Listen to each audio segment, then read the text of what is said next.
Comme le Nexus 5 et KitKat, le Nexus 6 et Lollipop ont été annoncés très discrètement par Google sur son blog, et on a eu l'occasion de découvrir un nouveau smartphone beaucoup plus grand que ce qu'on connaissait déjà, le Nexus 6. On fait le tour du nouveau produit avec toi, Gaël? Oui, alors le Nexus 6, qu'est-ce que c'est? Basiquement, c'est un Moto X en plus grand. Alors on a le Moto X. On a le Moto X qui est ici, donc le nouveau Moto X de Motorola. C'est un Moto X en beaucoup plus grand, et genre beaucoup plus grand, puisque c'est une phablette de 5,96 pouces, autant dire 6 pouces. Alors c'est un téléphone qui a une fiche technique qui est assez impressionnante, qui est même très impressionnante. L'écran, donc on disait 6 pouces, c'est du Quad HD, une résolution de 496 ppi. Il a une taille qui... Alors on est assez pressé de l'avoir en main justement parce que toutes les premières prises en main américaines nous disent que ce téléphone, malgré ses 6 pouces, tient plutôt bien en main. Il fait 15 cm de haut pour 82 de large, donc c'est très large. Ouais, c'est quand même assez mastoc. S'il tient bien en main, c'est certainement parce qu'il a le dos arrondi comme le Moto X, effectivement c'est agréable. Un point de vue design, il a été assez bien travaillé. On est déjà très content de l'ergonomie du Moto X, donc si le Nexus 6 suit les éléments de design du Moto X, ça sera un bon téléphone à prendre en main. Au-delà de ça, comme pour le Galaxy Note 4, on a un Snapdragon 805, on a... Haut de gamme, récent et performant. Tout à fait. Un GPU Adreno 420, 3 Go de RAM, une batterie de 3220 mAh, un appareil photo qui devrait être correct, mais alors ça, on ne jurera de rien pour le temps qu'on ne l'aura pas eu en main. Oui, Motorola n'a jamais été non plus exceptionnel sur ce sujet. Motorola n'a pas été exceptionnel. Et les Nexus non plus. Et les Nexus, bon, on n'en parle pas. Ce qui est plus inquiétant. Et en fait, la crainte qu'on a actuellement, c'est que ce Nexus 6 c'est le même appareil photo que le Moto X. Et les premières photos qu'on a prises avec le Moto X sont moyenne bonne. Correct. Correct, mais le Nexus 6 va coûter 650 €, donc on peut juger à l'aune de son prix. Ouais, bah j'espère qu'ils n'ont pas gardé le même capteur alors. Donc voilà, c'est le principal problème du Nexus 6, c'est pas tant son appareil photo que son prix. 649 € en version 32 Go, 699 € en version 64 Go, pas de port carte SD dedans. Et déjà, juste avec ce tarif-là, tout le monde crie à la trahison, au drame. Que fait Google avec son Nexus? Ce n'est nous proposer un téléphone haut de gamme de plus. Alors pourquoi Google a-t-il choisi un format 6 pouces? On avait jusqu'ici des 4,5, 5 pouces et quelques. Pourquoi être allé sur le 6 pouces? Moi je pense qu'ils n'ont pas réfléchi. Nexus 4, 5, 6, la suite logique c'était le 6, bon bah faut qu'il fasse 6 pouces et tant pis on fait du caca. Non, il y a peut-être un effet Apple, ce qui est stupide parce que en l'occurrence, enfin voilà, les formats confortables, les formats que les gens recherchent majoritairement c'est 4.7 et 5.5. Il y a aussi des formats en dessous, by the way, mais au-dessus on commence à être dans des usages beaucoup plus de niche. Je dis pas que c'est nul, hein, non, clairement pas. Je comprends très bien cet usage, je l'ai testé, je l'ai même apprécié longtemps, mais on n'est clairement pas dans un produit populaire. Or, il me semble quand même que du coup, ce Nexus a des ambitions de vrais produits populaires, de se vendre comme des petits pains, et clairement, le format est absolument incompatible avec cet objectif, à mon avis. Non, c'est pas. Enfin, moi, je suis pas tout à fait d'accord. Sur le format 6 pouces, je suis effectivement d'accord. C'est vraiment un repoussoir absolu pour les gens qui veulent des téléphones juste normaux, quoi. 6 pouces, c'est une phablette. C'est un, je sais pas, c'est un patin, c'est un truc qui est de la taille d'un pied, quoi. C'est pas de la taille d'une main. Ça passera pas. Donc pour moi, c'est ça. Après, dire qu'un Nexus c'est un produit populaire, c'est pas vrai. C'était même le premier à le dire, c'est que. Je suis le premier à le dire tout à fait, mais je pense que le Nexus 6 a l'ambition de sortir de ça. Oui, mais ça peut pas. Ah, tu penses qu'il peut pas être un produit populaire? Qui ne veut plus être un produit populaire. Donc... Non, c'est pas ce que je dis. Je dis les Nexus n'ont jamais eu cette ambition-là auparavant. Ça s'est un petit peu vu quand même avec le 5. Mais oui, c'est vrai. Il y a un glissement vers un produit populaire. Mais là, le Nexus 6, la façon dont il est pricé, exactement comme les Samsung, les LG, les HTC, à mon avis, ouais, l'ambition, c'est vraiment d'arriver à un flagship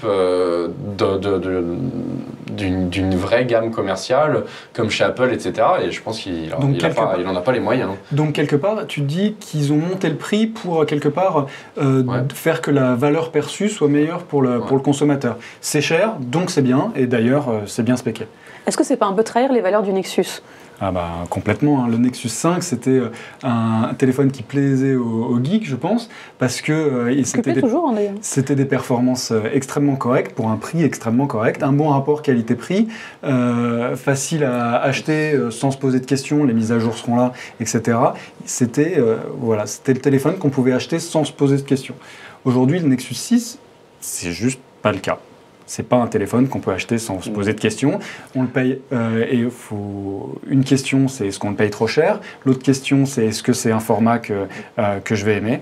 Ouais, ou l'autre question, peut-être ce qu'a cherché Google à faire avec ce téléphone-là, c'est dire comment est-ce que je peux mettre en valeur Android L. Donc je vais mettre en valeur Android L avec un téléphone haut de gamme sur un écran de 6 pouces. Et peu importe, tant pis pour le prix bas, tant pis pour la popularité, j'ai un appareil haut de gamme modèle sur lequel les autres devront s'aligner ou sur lesquels les autres peuvent prendre exemple, comme c'est le cas de tous les téléphones Nexus, en tout cas l'objectif des Nexus depuis le départ. Ça a effectivement toujours été la philosophie de Nexus. Ça n'explique pas le prix, parce que je veux dire, le Nexus 5 quand il est sorti... mais attention, le prix est très correct, hein, c'est-à-dire qu'aujourd'hui on a à 649 €, on a le même spec, le même écran qu'un Galaxy Note 4 pour 100 € moins cher. Pour moi, on est bon. Hein. Mais en termes logiciels, il n'y a pas les apports, il n'y a pas le stylet, il n'y a pas la techno Wacom, il n'y a pas... il n'y a pas 5 minutes. Il y a de la recherche derrière, et il y a du marketing aussi. À 650, il y a une belle marge, alors que les Nexus ont toujours été des prix des prix hors marge. Oui, certes. Voilà. Ça change quand même par rapport à l'année dernière. Aujourd'hui, un téléphone aussi haut de gamme, il n'y a pas moins cher aujourd'hui que le Nexus 6. Je confirme. À cette différence près que les Nexus ne sont pas vraiment connus pour baisser de prix, ou alors de 30 € dans des cas extrêmes, tandis qu'un autre Note 4 qu'on a vu tout à l'heure, a priori il va avoir des ODR, il va baisser de prix rapidement. En fait, la question qu'il faut se poser aussi, c'est savoir si Google va conserver le Nexus 5 dans sa boutique. Et dans ce cas-là, ça serait assez malin de sa part, puisqu'en fait, il aurait une vraie gamme de produits à proposer. Un petit téléphone à 5 pouces, un gros téléphone à 6 pouces, un petit prix, un gros prix qui pourrait plaire à deux publics différents et être très complémentaires. On ne sait pas encore si le Nexus 5 va jarter du Play Store. Moi, j'espère pas. Il a fait une disparition éclair, il est revenu. Est-ce que ce qu'on n'attendait pas, c'était finalement un Nexus 5 2 ou Nexus 5S, allez, soyons fous. Un Nexus 5 2014, l'édition 2014, ça aurait été super. C'est ce qu'on cherchait tous, en fait. C'est ce qu'on aurait acheté à la place des... C'est absolument frustrant, finalement. Ah bah moi je trouve que il y a vraiment une très grosse différence entre ce que le public attendait versus ce que Google a proposé. Après, il faut se poser la question, est-ce que Google veut pas ne pas froisser les autres constructeurs? Parce que le Nexus 5, c'est un téléphone qui est pas cher, mais qui entre directement en concurrence avec tous les flagships qu'on voit qui sont sortis cette année. Donc proposer un téléphone à 400 ou 500 €, alors que les autres proposent tous des téléphones haut de gamme à 600, 700 €, est-ce que c'est pas se tirer une balle dans le pied, ou est-ce que c'est pas tirer une balle dans le pied des constructeurs? Alors c'était la théorie de Baptiste.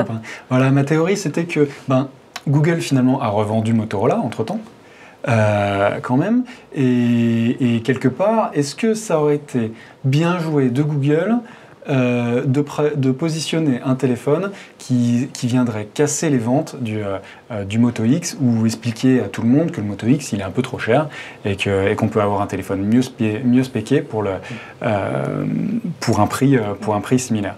Et donc voilà, je pensais à peut-être un accord de principe entre Google et le nouveau propriétaire de Motorola. Je pense plutôt que Google voit je pense d'un point de vue plus global, les constructeurs vont mal en ce moment. Samsung est le premier à avoir sa croissance freinée. C'est la crise, on vend moins on vend pas moins de smartphones, la croissance de vente de smartphones ralentit. Donc que Google le marché devient mature aussi. Voilà, que le marché devient mature. Que Google encore concurrence un peu plus les constructeurs de smartphones, ça aurait pas été très bien vu. Ça serait vraiment mal vu. Ouais. Puis il y a des marchés aussi qu'il veut séduire. La phablette est en vogue en Asie essentiellement. Est-ce que c'est pas aussi une manière de conquérir des marchés où il n'est pas énormément présent? Gros flop. Allez, adieu, je sors. Si, peut-être. Moi, je trouve l'idée merci, intéressante. c'est gentil. Un peu de soutien. On peut se poser une question aussi, c'est que peut-être que le smartphone, tel que nous on le conçoit en tant qu'occidentaux, intéresse plus tant que ça Google. Et ils n'ont pas intérêt à se battre sur un approvisionnement et un produit. Et peut-être que ce qui va intéresser Google dans les prochaines années, ça va être The Next Billion, l'apport d'Android à tous ceux qui n'ont pas de smartphone aujourd'hui, qui ne sont pas connectés, Android One, etc. Peut-être que l'accent, on va se rendre compte que l'accent va être vraiment là-dessus et plus sur les smartphones que les Européens et Américains ont en poche. Effectivement, on ne regarde peut-être pas au bon endroit pour voir l'innovation de Google et ses vrais objectifs. En tout cas, ce qu'on voit là actuellement, c'est une nouvelle version d'Android qui s'appelle donc Lollipop. Déjà, peut-être un petit moment d'histoire. En fait, Lollipop a été présenté il y a un petit moment. On l'a vu à la Google I.O., donc en juin dernier, dans une version qui n'était pas finalisée, évidemment. Ensuite, des développeurs preview ont été accessibles au grand public. Son nom n'était toujours pas officiel. On avait un Android L quelque chose. Alors, on parlait de Lollipop dès le début, et puis Google s'est un petit peu amusé à jouer avec nos nerfs en nous montrant différents bonbons, différentes sucreries. Voilà, le lemon pie, la tarte au citron a beaucoup plu chez Google. L'an dernier, déjà, KitKat aurait dû être une tarte au citron. C'est vraiment bon. Oui, non, mais effectivement, tout le monde est d'accord. Et on s'attendait à une petite fourberie de dernière minute à la KitKat, c'est-à-dire un nom de friandise de marque. Ça aurait pu être le lion de Nestlé, ça aurait marché également. Et finalement, on nous a lancé ce Lollipop qu'on attendait il y a tout juste une semaine, si je ne dis pas de bêtises. Enfin, un nom pour cette version. Et désormais, une version développeur également est disponible dans sa version finale, avant un lancement avec les Nexus 6, Nexus 9 au niveau de tablette, pour le grand public qui va arriver début novembre. Je pense qu'on est bien au niveau histoire. Et pour rappeler, le principal changement qui est apporté par cette version Android Lollipop, c'est l'ergonomie, le design général et l'affichage des informations à l'écran.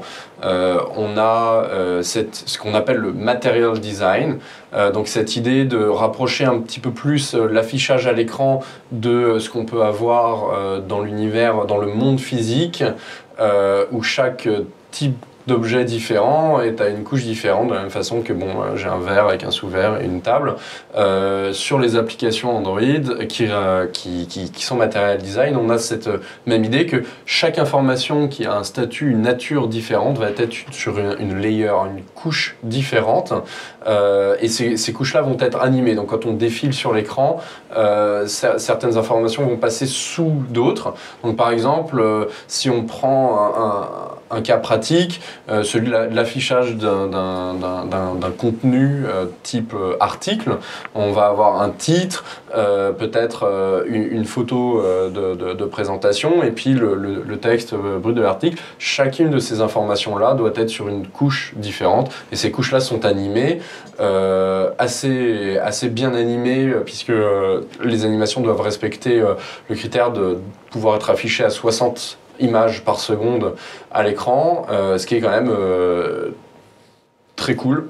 Non, mais c'est stylé, il y a vraiment une impression de fluidité, il y a des jeux d'ombre, il y a beaucoup de trucs qui sont faits à l'écran et qui tournent quand même extrêmement bien. Il y a cette impression quand on clique quelque part, on déclenche une action comme si on appuyait sur un bouton physique finalement. Exactement, ouais.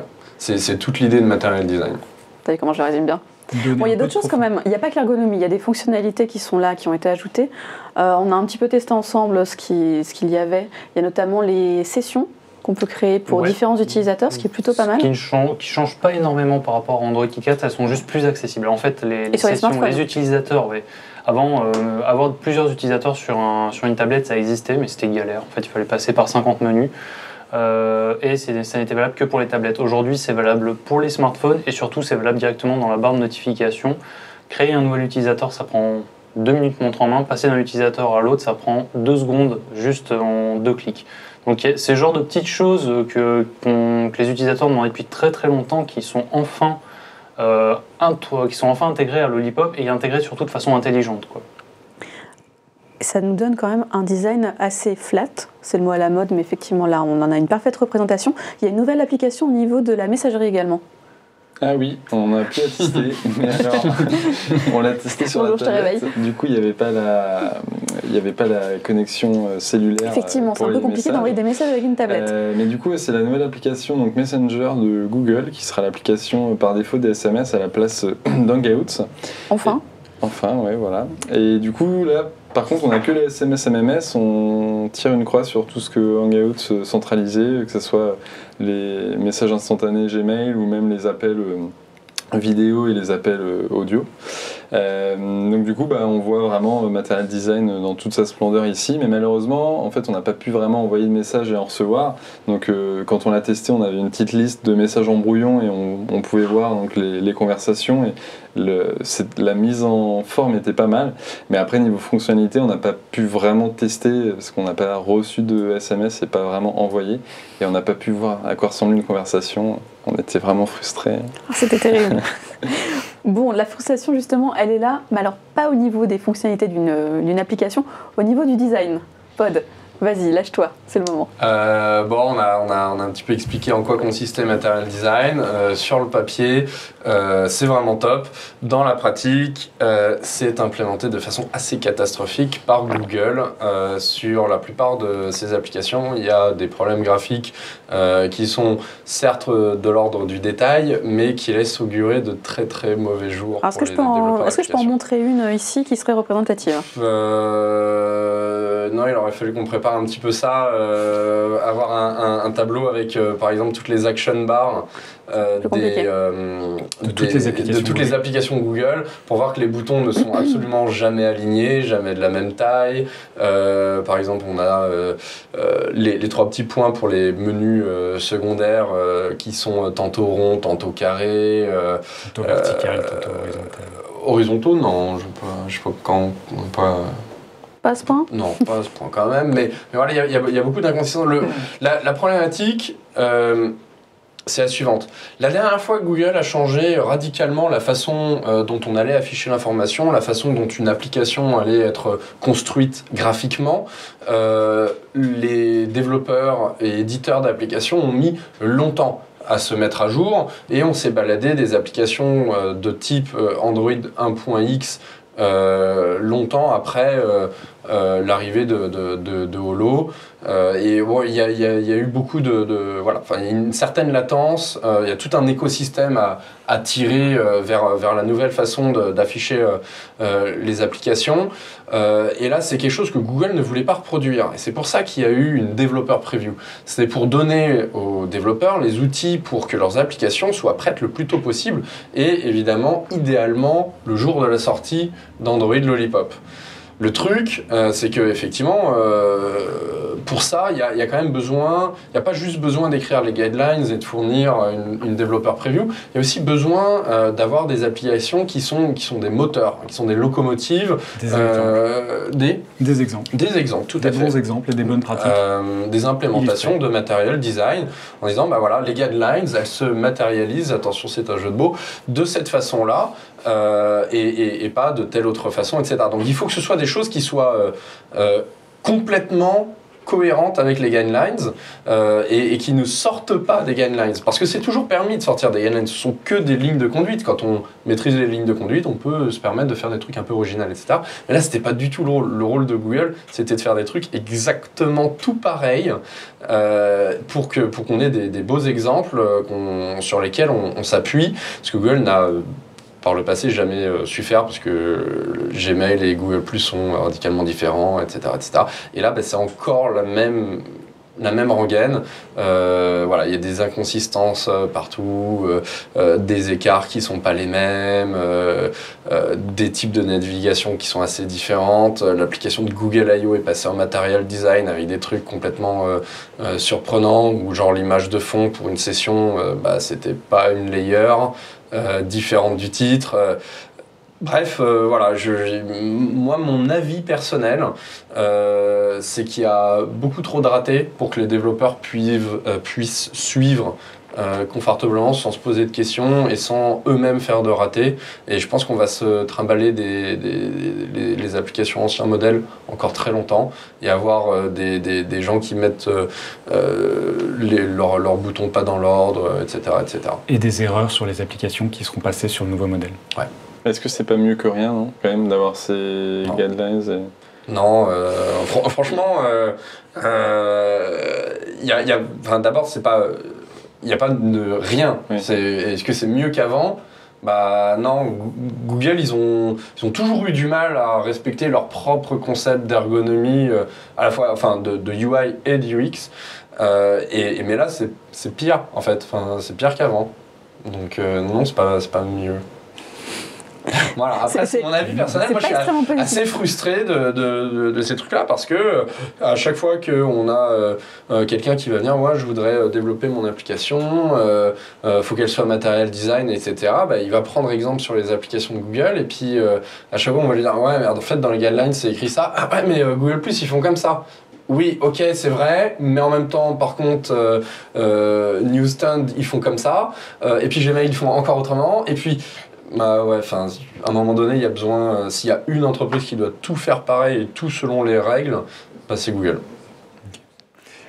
Et en plus, c'est l'impression de voir des erreurs d'ergonomie, de voir des erreurs d'implémentation, et de se dire qu'elles sont tellement minimes et dispersées partout dans cette version d'Android qu'elles sont impistables. On n'arrivera jamais à toutes les corriger et à avoir une implémentation de Material Design qui sera vraiment cohérente sur tous les petits pixels à afficher sur nos écrans. Un très bon exemple. Vas-y. Material Design n'a jamais été testé dans une autre langue que l'anglais, ça se voit. Tu vois à quoi ? Beaucoup de menus en français qui débordent. Il y a, quand on sélectionne un item, type logo d'application ou autre, on a un cercle qui se crée autour de cet item-là. Et quand on est en français, en général, ça dépasse. C'est plus dans les écrans de paramètres. Mais, oui, je suis en train de faire des bêtises. Et le cercle dépasse complètement le texte dépasse complètement du cercle, ce qui n'est absolument pas prévu. Et il y a plein d'exemples comme ça où ça marche sur la localisation, effectivement. Ça bave et c'est anormal qu'il n'ait pas testé dans une autre langue que l'anglais. Et donc il faudra du coup une autre version, un espèce de Project Butter, c'était un projet chez Google pour corriger toutes les petites imperfections, les petits lags, etc. Et il faudra un projet comme ça de longue haleine sur Lollipop pour corriger des petites erreurs de jeunesse, et c'est vraiment désolant. Est-ce que vous avez un constat aussi peu positif que vos voisins d'en face ? Moi je trouve qu'il y a quand même pas mal de nouveautés qui se voient pas, qui vont être pas mal pour l'expérience utilisateur, parce que je pense notamment à la nouvelle API qui va permettre d'utiliser les capteurs photo de manière, je sais pas quel adjectif utiliser, mais par exemple le Nexus 5, son capteur photo va permettre maintenant de filmer pratiquement en 4K en 30 images par seconde. Donc ça on s'en fiche peut-être un peu, mais ça va permettre de faire des rafales avec la résolution maximale du capteur à 30 images par seconde. Donc il y a des petites améliorations techniques comme ça, et ça va être aussi les performances des applications ou même les graphismes des jeux. Apparemment, avec l'Android Extension Pack, il y aura une meilleure prise en charge d'OpenGL, on nous promet des effets beaucoup plus beaux dans les jeux pour une consommation pas identique. Donc j'attends de voir un peu ces mises en place. Bon, là par contre ça se voit pas et ça prendra peut-être du temps à arriver, parce qu'il faut que les développeurs fassent leurs applications. Ça, effectivement, ce ne sera pas pour tout de suite. Ce qui est pour tout de suite, et on n'en a pas parlé, ce sont les nouveaux produits qui vont arriver en même temps que le Lollipop quand même. Allez Gaël, c'est ton tour. Oui, on a oublié d'en parler, mais Google n'a pas annoncé que le Nexus 6. Il avait annoncé Nexus 9 aussi, donc la tablette, une tablette de 8,9. Si je dis pas de bêtises. Oui, pardon.